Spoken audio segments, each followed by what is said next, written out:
"May I have your leftover, sir?" But when the millionaire looked into her eyes, a miracle happened. Under the dim glow of chandeliers shaped like frozen stars, the hum of wealth whispered through every corner of Le Pavon, the most exclusive restaurant nestled in the beating heart of the city. It was a night draped in velvet stillness, broken only by the soft elegance of a piano weaving through the air. Every table was a quiet kingdom of power and prestige lit by candles and crowned by crystal. In the farthest corner, tucked behind an arrangement of orchids and shadow, sat John Maxwell, 48 years old, tech mogul, billionaire, and widower. His Armani suit was tailored to perfection, his platinum watch catching stray flickers of light, but none of it could cover the hollowness in his chest. He stared blankly at the untouched Filt minion before him, its aroma rich and inviting, though it might as well have been dust. Across from him, the empty chair echoed more loudly than any sound in the room. His fingers tightened slightly around the stem of a Bordeaux glass, the red swirl inside, dancing like a ghost. 10 years had passed since the accident, since his wife Lillian and their 3-year-old son Caleb had vanished from the world in the crush of twisted metal and shattered glass. Since then, John had filled his life with silence, routine, and an empire of distractions. He lifted the glass slowly, as if the weight of it held memories. But just as he brought it to his lips, a voice broke the air beside him. Soft, trembling, unexpected. "May I have your leftovers, sir?" John froze. He turned his head sharply and found himself looking down at a young woman standing beside his table. She could not have been older than 19. Her blonde hair was pulled into a loose, messy bun with strands falling out in weary curls. Her coat was threadbare, clinging to her shoulders against the early autumn chill. In her arms was a baby, perhaps 7 or 8 months old, wrapped in a faded blanket. The infant's eyes, wide and luminous, were fixed on the mound of mashed potatoes and slices of meat still steaming on John's plate. The girl's voice had been almost a whisper, yet somehow it had sliced through the quiet of the restaurant like a violin string snapping. John blinked as if waking from a long, dense sleep around him. The room stilled. Forks paused midair. Conversations trailed into stunned silence. A waiter began to step forward, concern already wrinkling his brow, but John raised a hand subtly. The gesture was small yet commanding. He studied her face. There was no shame in her expression, no hint of manipulation or pity-seeking, only exhaustion and something deeper, a quiet fierceness, a need not for herself, but for the tiny life held close to her chest. She held the child with the kind of protective devotion that stripped everything else from the moment. She was not begging. She was not stealing. She was surviving. John's throat tightened. The candle between them flickered. In that instant, something shifted inside him. Not a grand epiphany, not yet, but a murmur, a spark. And though he did not know it then, that one moment, that single question would dismantle the walls he had spent a decade building. And lead him toward a redemption he never sought through a love he never expected. He stood there for a long moment, frozen, his gaze locked on the girl as if the rest of the world had melted away into background noise. Her blonde hair was unbrushed, falling in disheveled waves around her face and shoulders, the strands catching glimmers of candlelight like broken gold. Her coat barely covered her frame, sleeves too short, the fabric worn thin at the elbows. On her feet were a pair of sneakers tattered, soaked in city grime, and nearly splitting at the seams. But it was not her appearance that made John's breath catch. It was her eyes. They did not beg. They did not waver. They held him unflinching, filled with something far stronger than desperation, defense, dignity, and a quiet, almost unbearable sorrow. There was a kind of courage in her expression, the type a person only forges when they have nothing left to protect except the fragile life they carry. She was not asking for herself. She was asking for her child. John hesitated just a heartbeat longer, as if some unseen thread was being pulled taut between them. Then, with a slight movement, he nudged the plate forward. "Take it," he said softly, almost to himself. She did not dive at the food. She did not devour it like someone starving. Instead, with a reverence that struck him harder than any scream could have, she reached into the satchel draped across her shoulder, and took out a small square of cloth. Clean, though fraying at the edges. She carefully wrapped the mashed potatoes and the remaining slices of meat inside, folding the corners like she was preserving treasure, not leftovers. Then, kneeling gently onto one knee, she cradled the baby closer and retrieved a small plastic spoon from her coat pocket. John watched, unblinking, as she scooped a modest portion of the warm food and blew softly on it before guiding the spoon to the baby's mouth. The child opened instinctively, his tiny lips parting, his tongue reaching. The moment the mashed potatoes touched his tongue, he cooed. A soft, gurgling sound of joy so pure, it made John's fingers curl around the edge of the table. The baby's face lit up in the glow of candlelight, his chubby hands patting the girl's chest. A smile blooming across his round cheeks like a sunrise after a long frozen night. It was the kind of smile John had not seen in years, not since his own son. Something caught in his throat. He looked away just for a second, trying to clear the sudden mist from his vision. But his eyes snapped back as soon as the baby let out another happy sigh. As if the warmth of one spoonful was enough to fill him with delight. The girl said nothing. She simply kept feeding him one spoonful at a time with infinite patience. Her hands were steady. Her breathing was calm. She did not once look around to see who might be judging her, or what opinions were forming in the silent sea of wealthy onlookers. She was there for one reason only, to feed her son. John's heart twisted in his chest, slow and deep, like something old waking from a coma. It was not pity. It was not charity. It was the undeniable truth that he was witnessing something sacred, a kind of love that could not be bought, replaced, or even fully understood by those who had never felt loss. When the baby seemed full, the girl carefully tucked the cloth bundle into her bag, adjusted the blanket around the child's body, and stood. She glanced once more at John, nodding slightly, not as if to thank him, but as if to acknowledge something unspoken between them. Then she turned and walked away, weaving through the rows of white lion and tables out into the cool night beyond the glass doors. John remained seated, unable to move, staring at the spot where she had stood. The candle on the table flickered softly, casting gentle waves of gold and shadow across the untouched wine, the empty chair, the world he had known. Then, before he could rationalize or analyze or talk himself out of it, he rose, not hurriedly, not dramatically, just quietly, with purpose. He placed his napkin on the table, nodded once at the stunned waiter who hovered nearby, and followed the girl through the heavy restaurant doors into the night. He did not yet understand why, only that he had to. John followed at a distance, his footsteps muffled against the quiet pavement.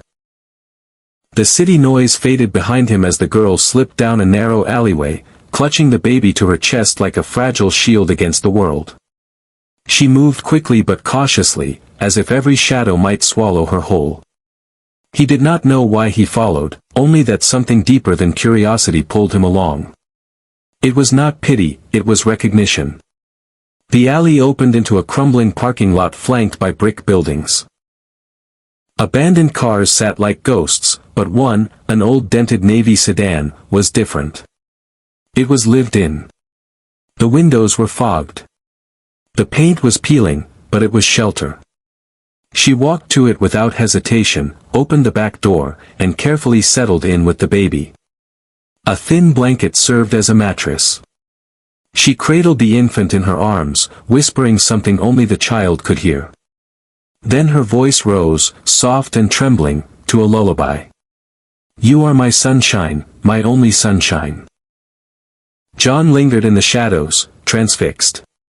The baby's hand gripped her collar, eyes fluttering as the melody wrapped around him like a warm quilt. The setting was bleak, but the love undeniable. He stepped forward. Something must have alerted her. She turned, startled, their eyes locked. "I'm sorry," he said, hands raised in peace. "I just wanted to see if you were okay." "You followed me," she said, guarded. Yes, I did. She didn't run. She didn't cry. She only looked at him, weighing the stranger in the expensive clothes. I saw how you fed your son, John said. I've never seen anything like that. I needed to understand. After a pause, she said quietly. His name is Noah. I'm Emily. Noah, he repeated. 8 months. She nodded. He loves mashed potatoes. John's voice dropped. So did my son. Emily blinked. And in that instant, something shifted. She didn't cry, just listened with that rare stillness of someone who knew grief firsthand. I was studying to be a nurse, she said. Then I got pregnant. The father disappeared. My parents disowned me. I've been on my own ever since. She spoke plainly without bitterness. We've lived in this car for 2 months. I clean houses, wait tables when I can. John looked at the vehicle, the worn blanket, the baby clothes stacked like treasure in the corner. I can help. A hotel, food, whatever you need, she raised a hand. No, I'm not asking for money. Surprised, he asked, then what do you want? Emily looked at Noah and said softly, just one day.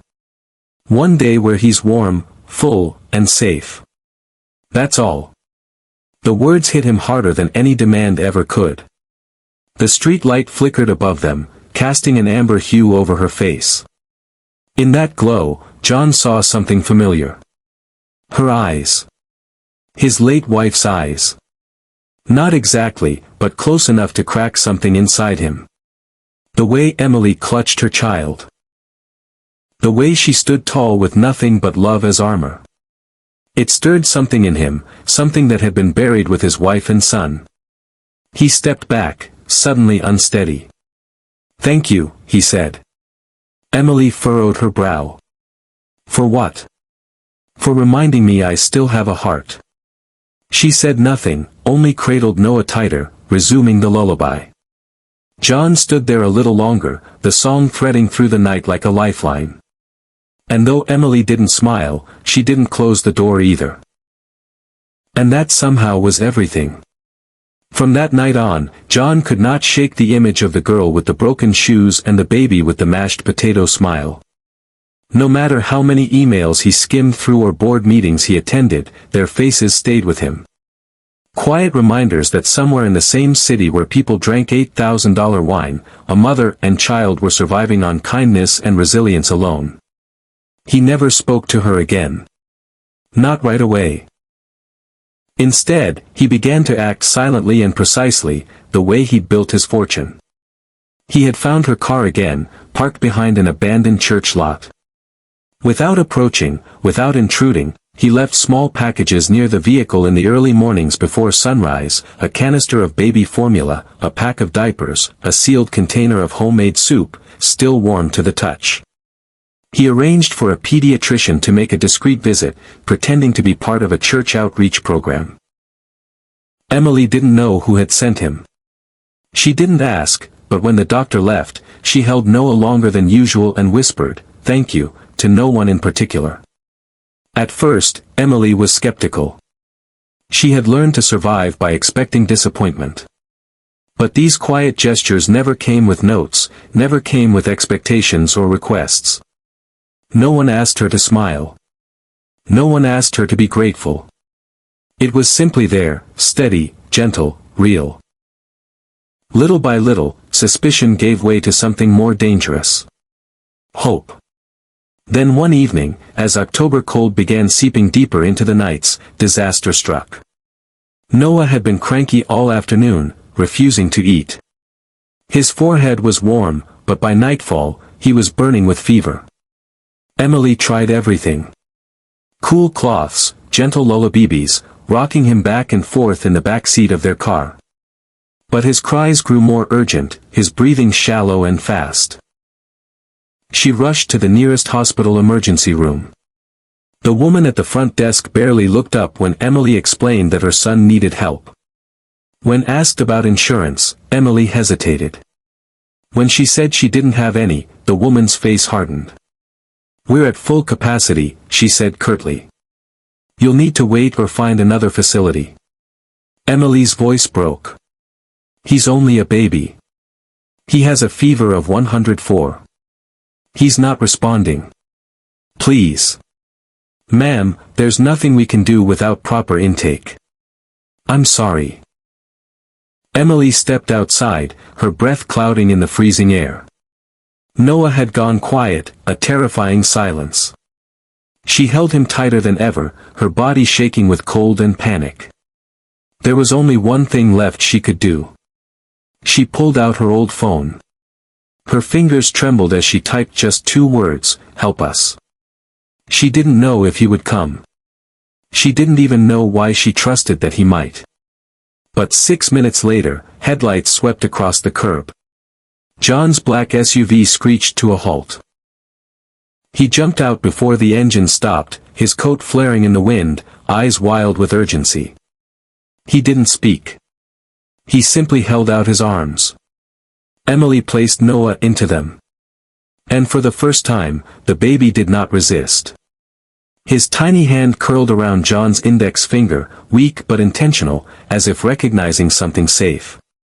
John cradled him with surprising familiarity, and strode back into the hospital without waiting in line.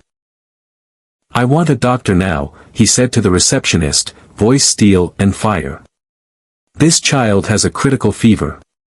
I will cover every cent. But if you let one more minute pass, I will buy this hospital and fire every last one of you." They took Noah immediately. Emily sat in the hallway, shivering with exhaustion, her head in her hands. John stayed by her side, silent. When the nurse returned with updates, Noah was stable, resting, and would be monitored overnight. Emily exhaled a breath she hadn't realized she'd been holding since sunset. She looked at John, eyes glassy, voice barely audible. "You came?" He nodded. "Of course I did." Tears spilled over before she could stop them. She leaned into him, chest heaving with relief and something deeper. Grief maybe, or release. Her head rested against his shoulder, and John, without hesitation, wrapped his arms around her. He did not ask her to calm down. He did not ask her to explain herself. He just held her as the quiet hours of the night passed outside those sterile fluorescent walls. It was the first time Emily had let herself fall apart since she'd become a mother. And for John, it was the first time in 10 years that holding someone didn't feel like betrayal. They did not speak of love. They did not define anything that night. But something shifted irrevocably in that moment, in the steady heartbeat of the man who had once sworn never to care again, and in the breath of the girl who had only known how to survive, not because he had rescued her, but because finally she did not have to be strong alone. It began with a photo, slightly blurry, taken at night, of John Maxwell exiting an emergency room with a baby in his arms and a young woman close behind. Within hours, it flooded social media, blogs, and tabloid headlines. Tech billionaires, late-night rescue, teen mom and the tycoon. The internet exploded.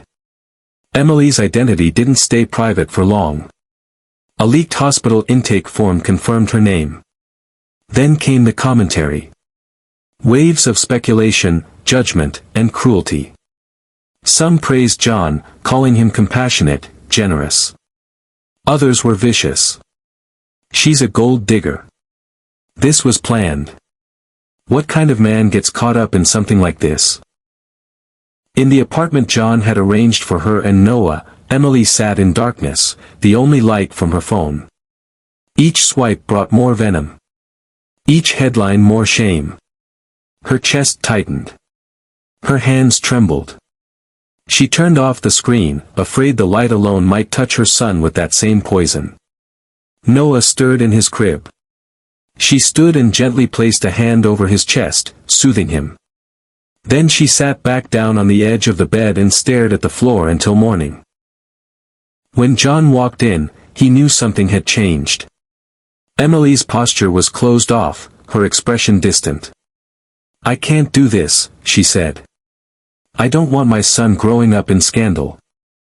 I don't want him seeing lies one day and wondering if they're true." John sat beside her. "You didn't do anything wrong," he said softly. "Neither did Noah." She shook her head. "People don't care. They already decided who I am." John's voice steadied. "Then let me tell them who you really are." That afternoon he called his publicist. No statements, no scripted press release. He wanted to speak plainly, publicly, and with no filters. The next night, he went live on national television.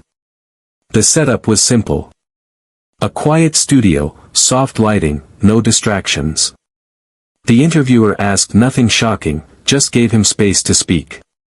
John began not with Emily, but with Lillian and Caleb. He told the story he had avoided for years, the accident, the silence, the way grief had hollowed him out. He talked about the illusion of success and how it had hidden a very real emptiness. "I stopped living the day they died," he said. And then he spoke of Emily. "She wasn't looking for charity," he said. "She wasn't even looking for help. She just wanted to feed her son. And in doing so, she woke something in me I thought I had lost forever." His voice cracked as he added, "She didn't take anything from me. She gave me something no one else could. A reason to care again. A reason to breathe." He looked into the camera. "Emily is not a headline. She is a mother. Noah is not a prop. He is a beautiful child. I did not save them. They saved me." The interview was raw, unguarded, and deeply human. And it worked. The next morning, the tide shifted. Online conversations changed. People began defending her. Mothers shared their stories. Single parenthood, poverty, judgment. Nurses spoke up, explaining how many girls like Emily fall through the cracks. Donations started flowing into shelters. A mother in Kansas started a community fund for women just like Emily. Emily didn't speak to the press. But the next morning, she showed up at John's front door, Noah bundled against the cold. She didn't knock. He opened the door before she could. Her eyes were tired but determined. "I'm not leaving," she said. "If you still want us, we're here." John did not speak. He stepped aside, let them in, and for the first time in years, he felt something shift, permanent, and peaceful. A door, not just in his home, but in his heart, opened. A family, unexpected, and unscripted, had begun. The apartment John rented for them was nothing extravagant, modest by his standards, but warm, sunlit, and quiet. It had 2 bedrooms, soft gray walls, and windows that caught the morning light just right. Emily moved in with nothing but 2 duffel bags, a baby carrier, and the weight of someone who had never been given a safe place to exhale. But within a week, that space began to feel lived in. Pictures colored by Noah taped to the fridge, small socks draped over the heater, the scent of baby lotion and lullabies lingering in the air. They never discussed what they were to each other.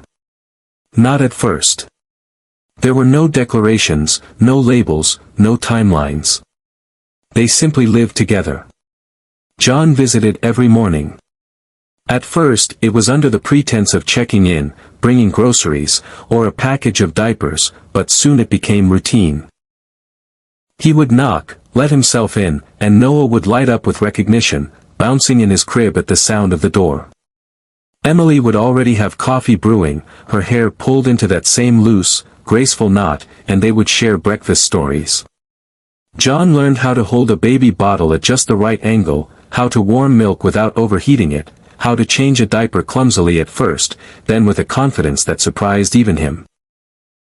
He memorized the rhythm of Noah's cries, understood the difference between hunger and discomfort, tiredness and frustration. One afternoon, as he rocked Noah to sleep, the baby's small hand clinging to his shirt, John realized something simple but seismic. He didn't want to leave. Not after the nap, not after the next hour.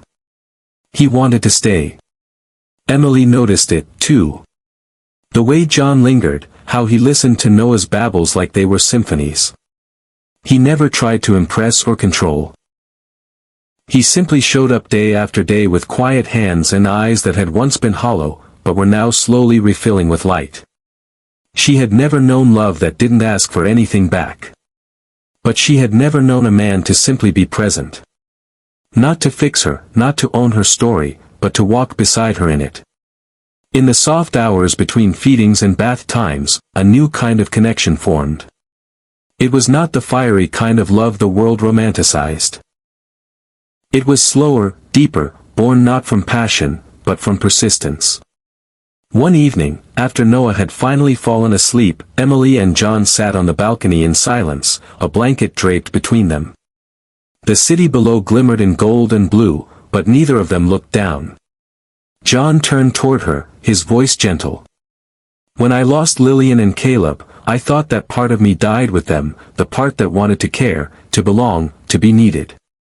Emily looked at him, eyes glistening in the moonlight.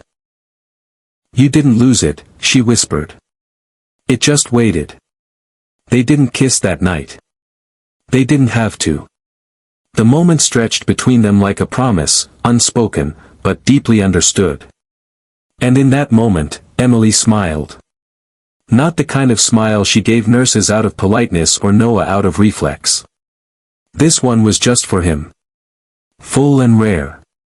For the first time in years, John smiled back. Real smile, quiet, softened by healing, lit from within.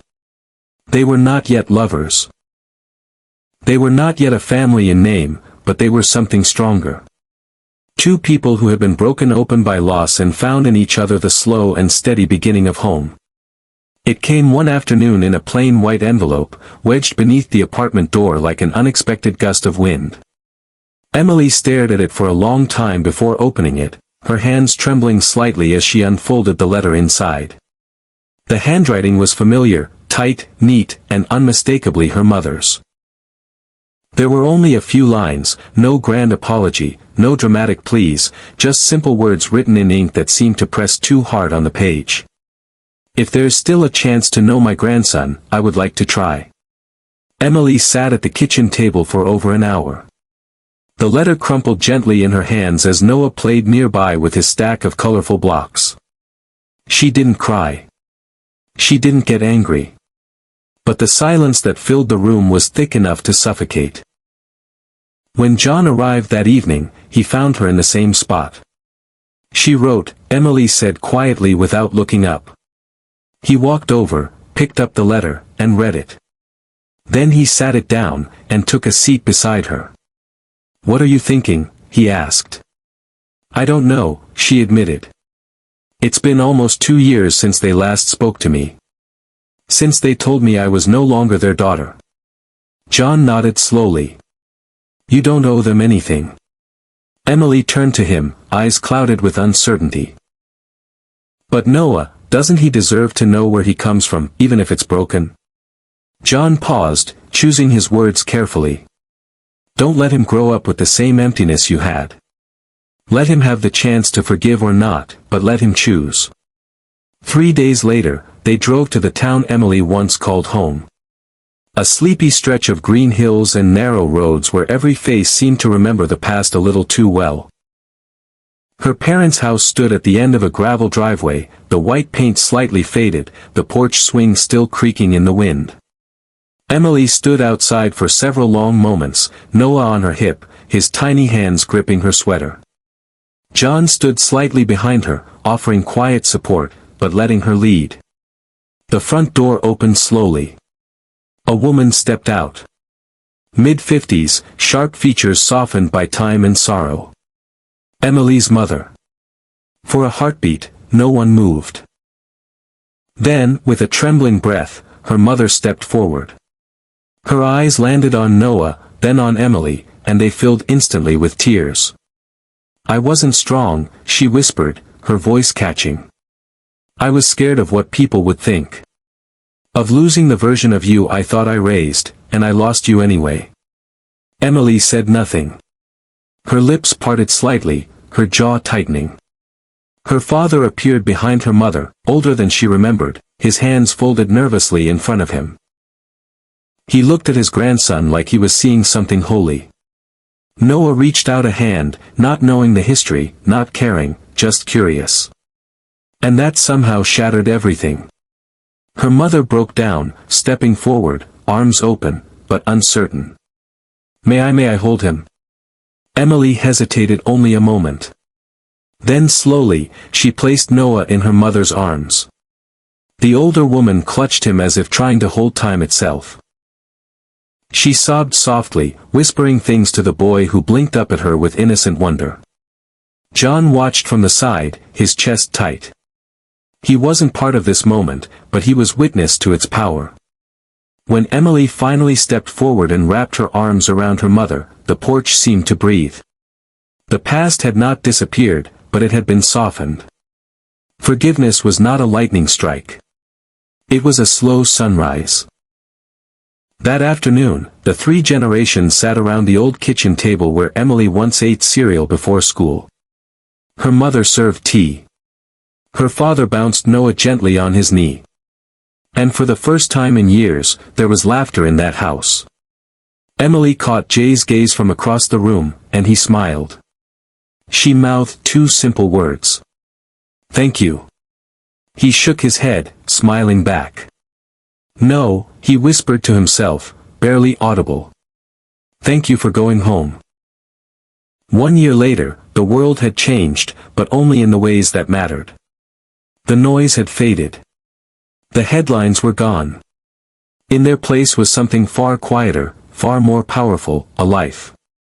It was a bright spring afternoon when they returned to the park, the same park where it all began. The breeze moved gently through the trees, and the golden sunlight bathed the open field in a warmth that felt like a benediction.